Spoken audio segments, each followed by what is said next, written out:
Right, okay folks, another one for you, the technical team, and hopefully someone can help us out. Cresta Pb, rear wheel cylinders are dragging slightly, or not returning in the pistons slightly.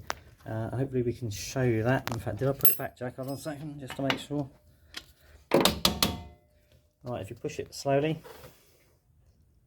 you'll see it come out and off. That's it, and it stays there. But it does eventually creep back in. I can feel that when I'm driving. I thought I was imagining it at first, but unfortunately I'm not.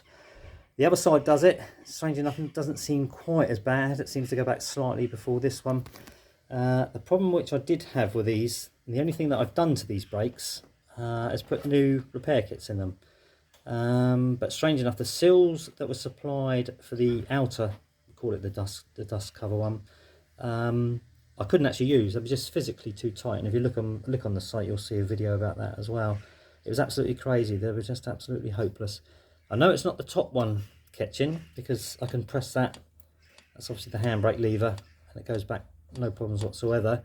So I guess it has to be that one in there. I've now got a slight doubt in my mind as to whether they're that accurate on sizes. I don't know. And strangely enough, I've actually replaced the master cylinder on here, and that's only because I got fed up with this one. This is a repair kit that I put in here also, but this does exactly the same. It never actually returned properly. Like if I push it in, it never actually come back. So the seal, again, I've swapped the seals back over to the original one. It works fine. If I put the seals in that were supplied to me from the same company, it doesn't work, and I got so fed up with it. In the end, I just actually got another one, purely because this one's a little bit dented and a leak on the top there anyway, so I've replaced that. But the seal kit supplied from the master cylinder was no good whatsoever, and I'm not even sure about the one on the slave cylinder. Hopefully that's clear enough. Let us know, see what you think. Cheers.